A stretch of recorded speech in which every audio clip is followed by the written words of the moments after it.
Bienvenue dans Hebdo Santé sur Medi 1 pour le décryptage de l'actualité du secteur de la santé sur le continent. Et dans ce numéro, nous verrons comment le leadership communautaire peut contribuer à lutter efficacement contre la tuberculose, une maladie qui demeure encore un véritable problème de santé publique, mais qui est évitable et qui peut être guéri. Et qui mieux que les communautaires pour porter l'information, et c'est à ce titre que vous êtes avec nous sur le plateau d'Hebdo Santé. Monsieur Zier Christian, bonjour. Bonjour, cher frère. Alors, vous êtes le directeur exécutif du collectif des organisations de lutte contre la tuberculose et les autres maladies respiratoires en Côte d'Ivoire, en abrégé Coltemer. Effectivement. En tout cas, c'est un plaisir de vous recevoir. Merci. Également avec nous sur ce plateau, un partenaire de taille dans la lutte contre la tuberculose sur le continent, Alliance Côte d'Ivoire. Monsieur Sanson Kambou-Edouard, vous êtes responsable programme tuberculose de cette organisation. Bonjour Monsieur Sanson. Bonjour Monsieur Lestat. Bienvenue sur le plateau d'Hebdo Santé et encore merci à tous les deux d'avoir accepté de participer à cette émission pour parler de cet ambitieux projet que vous venez donc de lancer, Challenge Facility, qui vise donc à placer la communauté au cœur de la lutte contre la tuberculose. Alors, moi je me pose la question, mais pourquoi? Est-ce que vous vous dites que depuis tout ce temps, la communauté n'a pas été véritablement impliquée dans les activités de lutte contre la tuberculose? Alors, merci beaucoup, Monsieur Eustache Kouakou. C'est un réel plaisir pour nous d'être sur votre plateau encore une fois de plus. Et encore au nom de la directrice exécutive, nous tenons à vous dire merci pour ce temps d'antenne que vous nous offrez. Dit que la communauté n'est pas impliquée au cœur du dispositif de la réponse de la lutte contre la tuberculose, je peux dire non. Il faut dire que ce sont des recommandations de l'OMS qui demandent qu'on mette la communauté au cœur de la réponse tuberculose. Vous savez avec moi que la communauté elle-même impliquée dans la lutte donnerait plus de réponses à la lutte parce que c'est elle-même qui, au cœur du dispositif, connaît ses vraies réalités. Et donc, c'est quelque chose qui a été suscité par l'OMS et en Côte d'Ivoire et dans tous les programmes au niveau de l'Afrique, mettre cela à contribution et c'est des recommandations qui sont suivies.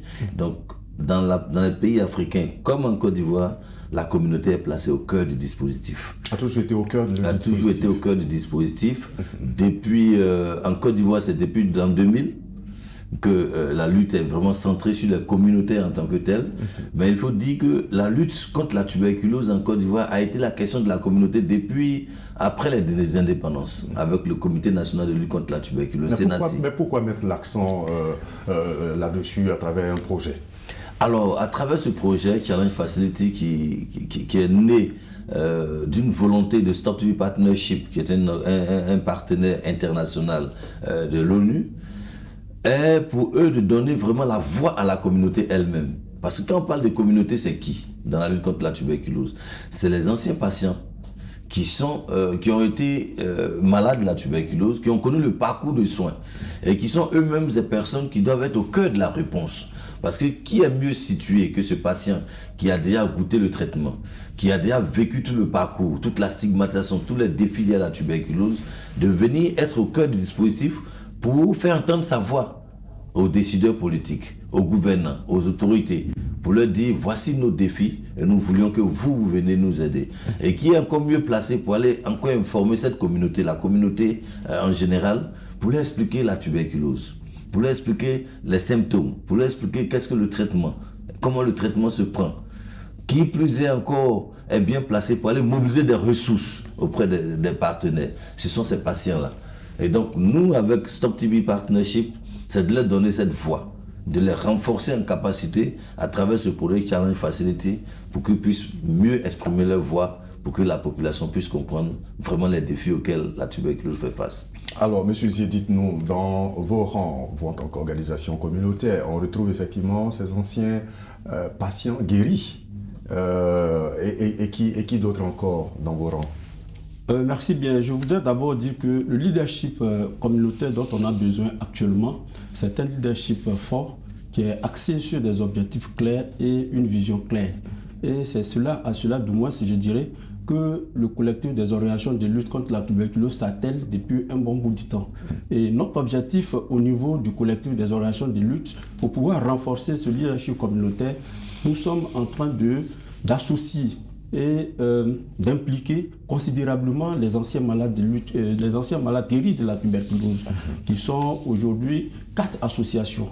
Et très bientôt, nous allons leur créer un réseau qui sera dénommé TB People, pour pouvoir véritablement les impliquer dans la lutte. Parce que, comme il l'a dit, ce sont eux qui sont mieux placés pour pouvoir identifier leurs besoins et appuyer la lutte à tous les niveaux. Mais il n'y a pas seulement que les anciens malades. Non, il n'y a pas que les anciens malades. Auparavant, du moins, il y a les organisations de la société civile qui s'impliquent aussi. Voilà. Et le COTMER actuellement regroupe 44 organisations de la société civile qui ne sont pas uniquement des organisations d'anciens malades. Donc c'est en quelque sorte une coalition que nous voulons faire pour pouvoir véritablement impliquer tout le monde, tous les acteurs communautaires qui pensent qu'ils peuvent apporter quelque chose à la lutte anti-tuberculose en Côte d'Ivoire. D'accord. Alors, ce projet Challenge Facility donc, a été lancé récemment. Alors, en termes d'acteurs qui vont intervenir dans ce projet, il s'agit de qui?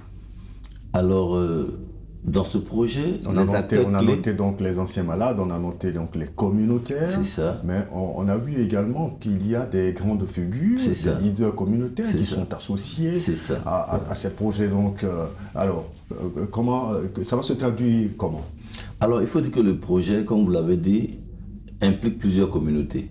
Dans la communauté des anciens patients, la communauté des organisations, des associations dont je viens de parler, mais il y a cette communauté de célébrités, des hommes de médias, des leaders religieux que nous impliquons dans ce projet-là. Et donc ce projet va impliquer 3 influenceurs que nous allons sélectionner, et 2 sont déjà connus. Vous avez vu la fois dernière au lancement, il y avait une qui était là, une Zino, qui veut prêter main forte. Il y en a d'autres aussi qui ont donné leur accord.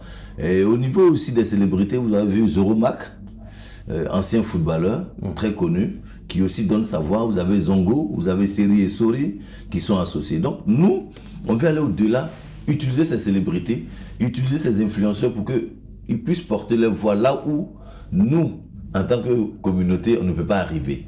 Parce que cette communauté est plus influente, sa voix porte, elle est suivie par des millions de personnes. Et donc on les implique. À part eux, il y en a des leaders religieux, comme l'évêque de Yopougon, l'évêque Les Outiers.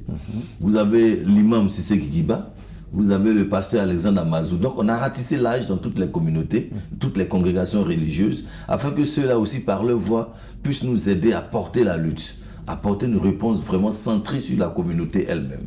Parce que c'est eux qui connaissent leurs défis, c'est eux qui savent ce qu'il faut comme besoin pour apporter à cette réponse au niveau national.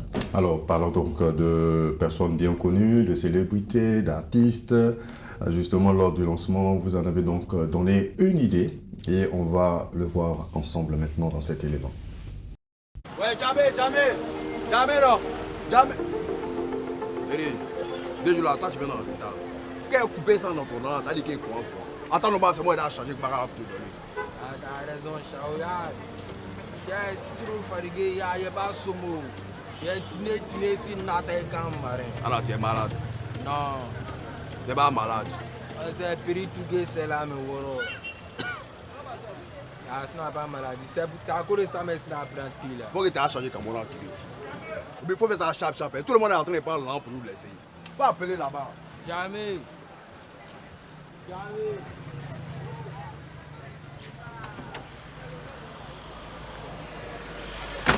Jamais, non. Jamais. Ouais, Mousso. Vous montez. Là, la monnaie. Là, les moutons devant les garçons derrière. Monnaie. Ça va français.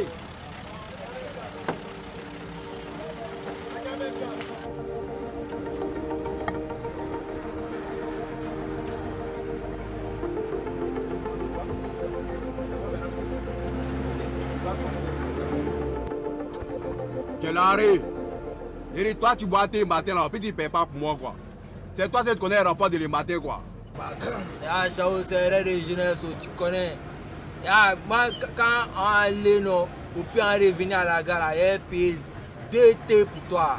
Un citron dedans. Non, moi, il est noir, il est pas thé, il est noir. Noir, non, à bas drap, il prend 2 noirs. Ok, à bas drap, à bas drap.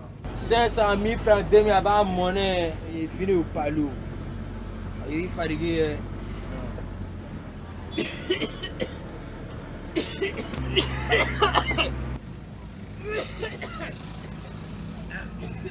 J'ai dit, Larry, ton moment de tout là, c'est au sérieux. Hein? Et puis, de toute façon, tu dis que tu n'as pas ce mot là, dis là. C'est pas mieux, tu vas prendre un médicament. Non, c'est périmement, c'est pas sérieux. Attends là, bon, tu as d'abord matin là. Non, il n'est pas comme moi. C'est pas une maladie, mais quand il tousse, c'est ça que mon poitrine, ça fait mal. Tu as vu, non? Tu as vu, non? Attends, c'est ce qu'on fait. Quand c'est retourné à la gare là, il y a appelé Adja. Elle connaît un médicament de ça. Et Adja connaît un bon médicament. Elle connaît un médicament de ça, elle va te donner. Tu as compris, non? Ah, il faut le médicament à blé rouge, blanche. Voilà, il n'a qu'à faire un temps, il boit, il sera en forme. Voilà, au pire, ça va faire.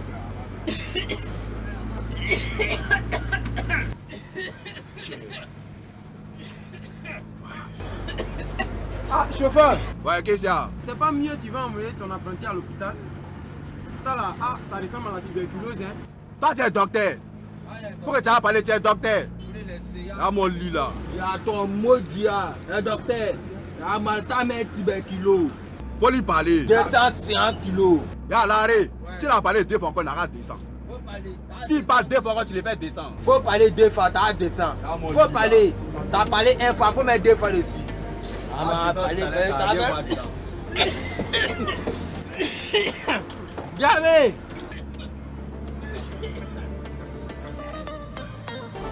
Alors, on vient donc de voir un épisode de ces capsules que vous avez réalisées à la faveur donc, de ce projet. Mais est-ce que de cette façon, le message passe mieux?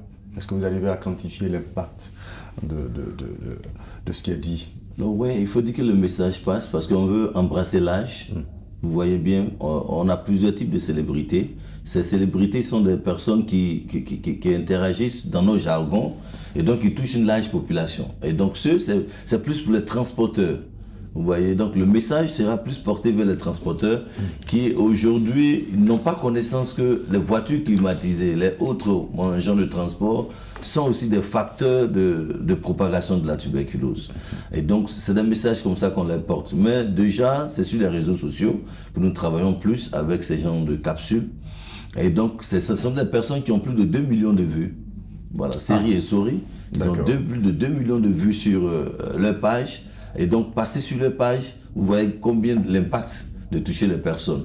Et si on prend les autres célébrités qui ont des vues aussi sur les pages, automatiquement, vous voyez, on touche beaucoup de personnes. C'est la raison pour laquelle on les sollicite, ces célébrités, ces influenceurs, pour passer par leur canal, pour évidemment toucher leurs followers. D'accord. Et si vous me permettez, je voulais ajouter pour dire que ça permet de démystifier un peu la transmission de la tuberculose. De démystifier? Oui, d'accord. Parce que on a toujours tendance à penser que la tuberculose ne se prend que dans les centres de santé qui assurent la prise en charge de la tuberculose. Alors que la tuberculose étant une pathologie aérienne, peut être prise partout.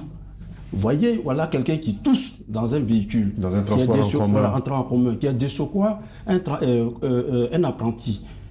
Donc celui-là, il transporte des gens. Mais quand il tousse, on ne sait pas de quel touche il tousse. D'accord. Il tousse, il ne se protège pas. Il ne se protège pas. Alors ça peut donc se propager, contaminer tous les occupants du véhicule. Donc c'est pour dire que on peut prendre la tuberculose partout, à partir du moment où on a dans un milieu un foyer de contamination. Mais à longtemps, vous menez donc des actions sur le terrain. Aujourd'hui, grâce à ce projet, on vient avec des artistes, les autres leaders communautaires. Vous appuyez, vous saluez cela? C'est une opportunité pour nous. C'est une grande opportunité pour nous parce que ça vient renforcer notre engagement sur le terrain. Parce que la facilité nous donne encore beaucoup plus de moyens pour pouvoir aller dans les contrées les plus reculées, dans les contrées d'accès difficiles. Donc nous disons que c'est vraiment une opportunité. Alors à vos actions traditionnelles, c'est vrai qu'au-delà de ce qu'on vient de voir, il y a un plus qui s'ajoute, mais à vos actions traditionnelles, vous allez ajouter quoi dans le cadre de ce projet? Dans le cadre de ce projet, nous allons ajouter le renforcement des capacités de nos organisations. Parce que pour avoir un leadership fort, il faut qu'il y ait un engagement fort. Et l'engagement fort passe par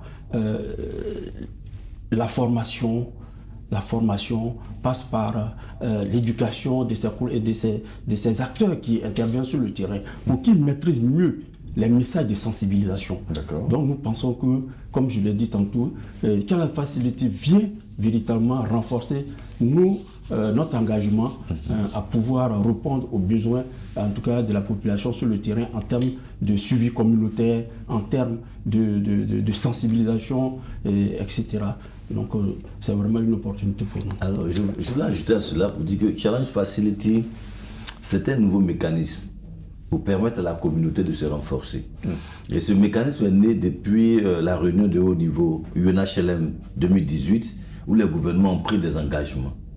Ils ont pris des engagements pour pouvoir améliorer la lutte contre la tuberculose, en termes de dépistage, de prévention, en termes de mobilisation de ressources et tout cela. Et donc Stop TB a mis en place un mécanisme pour permettre de mettre les communautés au cœur du dispositif, pour permettre à ces communautés d'être comme le gendarme de ces recommandations et des engagements qui ont été pris. Donc il y a ce qu'on appelle le suivi des engagements. Mais ce suivi de ces engagements n'est porté que par la communauté elle-même. Parce que c'est cette communauté que les États sont allés prendre des engagements pour que cette communauté-là soit exempte de tuberculose. Que la tuberculose disparaisse dans les pays africains et au-delà de l'Afrique, le monde entier. Et donc ces engagements pris par les États, il faut que cette communauté des anciens patients et de la société civile et des célébrités autres puissent être au cœur, avoir les informations qu'il faut sur ces engagements. Parce que si je vous demande tout de suite les engagements, peut-être que ce n'est pas connu. Bien sûr. Donc nous, au cours de cette activité, c'est faire la promotion de ces engagements, former ces patients sur les engagements, les renforcer en capacité, afin qu'ils fassent le suivi de ces engagements. Donc l'un des gros volets de ce projet, c'est le suivi dirigé par la communauté. D'accord. Et le suivi dirigé par la communauté est un concept nouveau que les Anglais appellent le CLM, le Community-Led Monitoring. Et dans ce Community-Led Monitoring, les patients eux-mêmes seront au cœur de la réponse en faisant ressortir leurs défis en lien avec les traitements qu'ils prennent. D'accord. Et donc, on a une application qu'on appelle One Impact qui a été conçue par Stop TB Partnership avec son partenaire classique du Technologie, qui est une application téléchargeable qui va permettre aux patients de pouvoir donner leur avis sur les soins qu'ils reçoivent au niveau du centre de santé, qui va permettre aux patients d'avoir des informations sur leurs droits et devoirs, permettre aux malades de eux-mêmes s'auto-informer à travers l'application, parce qu'il y a des modules de formation qui sont intégrés et les directives qui sont intégrées. Donc Challenge Facility vient apporter ce plus à ce que déjà les communautés, le COTMER et les autres associations au niveau de l'Afrique francophone le font si bien.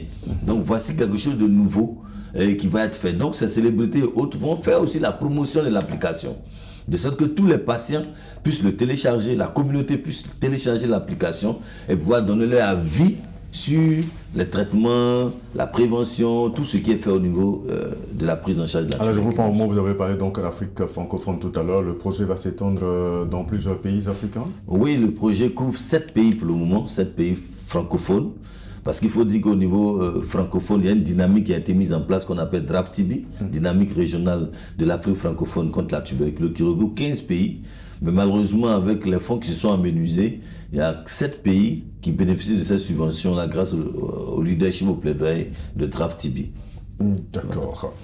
Alors, j'avais envie de vous demander un peu quelle est la durée de ce projet et quel est l'objectif à terme, parce que là, lorsque on est dans le projet, effectivement, ça marche, on a les messages parce que c'est subventionné, mais au-delà du projet, est-ce que les acteurs qu'on a vus tout à l'heure, est-ce qu'ils vont continuer à être impliqués, est-ce qu'ils vont continuer à être au cœur, je veux dire, à participer à la réponse? C'est ça. Alors. Donc je pense que il y a une certaine pérennité que nous recherchons dans le projet. La plupart des projets, le gros problème qu'on a, les projets pilotes, quand ça commence, ça marche parce qu'il y a de l'argent. Mais après, quand il n'y a plus de ressources, les projets s'arrêtent. Mais nous, on va au-delà. C'est pourquoi il parlait tout à l'heure du renforcement des capacités. Si les acteurs sont renforcés, les célébrités sont renforcées, il y a une certaine prise de conscience naturelle en termes de redevabilité. Quand je suis acteur, quand je suis une célébrité, j'ai quand même une redevabilité envers la population. Et donc c'est ce qu'on recherche chez ces acteurs. Donc eux, ils seront formés sur la question de la tuberculose. Et il faut dire à certains qui sont avec nous depuis un certain temps. L'aventure a commencé depuis, je crois, 2-3 ans avec certains. Et c'est une continuité. Zoromag, Moulokoukou DJ, Zongo, pasteur Les Outiers, évêque Les Outiers, le bishop Amazou, l'imam Segui. C'est des gens qui ont commencé avec nous il y a un certain temps. Donc, ils continuent toujours la lancer. Mais pour nous, c'est une question de redevabilité de ces acteurs vis-à-vis de la population. Donc, je pense qu'on va continuer avec eux. Et dans d'autres projets, il y a le projet Fonds mondial aussi qu'on a. Donc, on continue toujours avec eux dans cette dynamique. Mais je dis toujours, c'est une prise de conscience individuelle. D'accord. Voilà. Alors, mais je ne sens pas, je vois pas les acteurs, je vais dire, du monde rural. Est-ce que ce projet également s'intéresse à ces personnes? Je veux dire, est-ce qu'on parle en langue pour que ceux qui ne comprennent pas, par exemple, le français puissent comprendre? Est-ce qu'on va au-delà, bien sûr, de ces communautés dont parle M. Sanson? Oui, bien entendu. Ce projet prend en compte pratiquement toutes les couches sociales. Et même l'outil One Impact qui accompagne le CLM a une version assistée. C'est-à-dire que tu peux parler tu peux envoyer des messages sur WhatsApp en langue locale.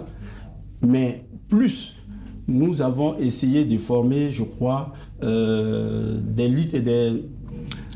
animateurs radio en langue locale pour pouvoir accompagner le processus, qui vont par exemple parler en Lobi, qui vont parler en Dioula, etc. dans les langues en tout cas locales. Et c'est cela vraiment, comme je l'ai dit, c'est cela la chance de ce projet-là. Et comme il a dit, il faut véritablement former ces gens-là pour assurer la pérennité. Parce que l'outil One Impact aujourd'hui, on peut le télécharger à tous les niveaux. Voyez. Tout à l'heure, si vous aviez vraiment des unités, vous pouvez télécharger l'outil One Impact et faire une alerte. On l'appelle, comment vous avez dit, l'outil One Impact. One Impact. Oui. D'accord. Donc on va sur Play Store. Sur Play Store, vous le téléchargez et vous avez toutes les informations. Vous n'avez pas à vous déplacer aujourd'hui pour avoir une information par rapport à un centre de santé de prise en charge de la tuberculose. Vous n'avez pas à vous déplacer pour avoir une information sur le mode de transmission de la tuberculose. Vous n'avez pas aussi à vous déplacer pour avoir en tout cas toutes les questions liées aux droits humains par rapport en lien avec la tuberculose. Donc tout est sur le One Impact. One Impact. Oui. On va sur Play Store, ou App Store. Vous téléchargez, vous avez toutes les informations. C'est payant, c'est gratuit? Gratuit. D'accord. Maintenant, là où il faut avoir seulement des unités Internet pour pouvoir télécharger. Allez, c'est donc formidable ce projet, parce que là, cette capsule qu'on a vue tout à l'heure, l'épisode qu'on a suivi, ça parle de des signes de la tuberculose. Des signes, les autres capsules également prennent en compte les autres aspects. Le traitement, l'appui psychosocial. Voilà, donc c'est tout un lot de capsules. Et aussi, il faut dire qu'au-delà de ces capsules, il y a les ambassadeurs aussi, chacun qui a fait aussi des capsules. Des chansons. Des chansons. On a une chanson qui a été faite avec l'appui de Serge Beno, de Moulokoukou, de Sidonie, Tigresse la Sidonie. Il y a Bob Dena, il y a toute une pléiade d'artistes qui ont fait vraiment un single. Et je voulais rebondir sur la question de comment on touche les communautés rurales. D'accord. On en a pensé. Le projet s'étend à Dabou et à Beauville, mais c'est des projets pilotes dans ces zones rurales pour voir quel sera l'impact du projet. Et il y a l'implication de la Tigresse Sidonie, qui est une ambassadrice, mais tout le monde sait qu'elle fait du tradi moderne. Et donc on l'utilise pour faire ces activités et à la formation évidemment des animateurs en langue locale. Voilà. D'accord. Allez, donc on termine ici. Pour résumer donc tout ce qu'on a dit, que gagnent les pays africains ou même le continent si jamais on a un leadership fort dans la lutte contre la tuberculose? Alors, en tout cas, renforcer les capacités des communautés, c'est les pays qui gagnent. Comme je le disais tout à l'heure, c'est les communautés elles-mêmes qui identifient leurs besoins réels dans la planification, dans la mise en œuvre et dans le suivi et évaluation des programmes. Et donc, les mettre au cœur du dispositif permettra d'améliorer l'accès aux soins. Donc eux, ils savent les difficultés qu'ils ont pour avoir accès aux soins. C'est eux qui vont le dire au programme, vous dire voici nos défis, voici nos obstacles. Donc on gagne en termes d'accessibilité aux soins, on gagne en termes de réduction de la stigmatisation. Je vous apprends que aussi en Côte d'Ivoire, on a fait une étude CIEJ qui a montré que la stigmatisation est à 46% au niveau des centres de santé, 40% dans la communauté, 37% par les membres de famille. Donc on va la réduire en termes de mobilisation de ressources. C'est elles qui sont capables d'aller mobiliser des ressources. Donc il faut accompagner l'État dans tous ces aspects pour pouvoir aider le programme dans ces différents pans. Il y a d'autres aspects qu'on ne peut tout lister ici, qui peuvent aller de l'ordre même de la prévention. Ils savent comment prévenir, comment faire la promotion des centres de santé. Et donc, les pays gagnent. Donc, pour nous, c'est que les pays s'engagent vraiment à respecter les recommandations de l'OMS pour que les communautés soient au cœur du dispositif et qu'on n'ait pas deux systèmes, qu'on ait un seul système de santé qui implique santé publique et communautaire ensemble dans le même dispositif. En tout cas, merci à vous, messieurs, pour toutes ces informations. Monsieur Sanson Kambou-Edouard, je rappelle que vous êtes responsable programme tuberculose à l'ONG Alliance Côte d'Ivoire. Merci en tout cas d'avoir été là. Et à vous, monsieur Zié Christian, vous êtes le directeur exécutif du collectif des organisations de lutte contre la tuberculose et les autres infections respiratoires, toujours en Côte d'Ivoire. Merci d'être venu sur donc, le plateau d'Hebdo Santé. On va plaisir donc à vous le trouver pour continuer donc, la réflexion sur ces sujets de ces maladies respiratoires telles que la tuberculose. Allez, c'est la fin donc de ce numéro d'Hebdo Santé. Merci à l'équipe qui l'a réalisé, surtout à vous qui l'avez suivi. Restez sur Média et à très bientôt pour un autre numéro. D'ici là, prenez soin de votre santé. Merci.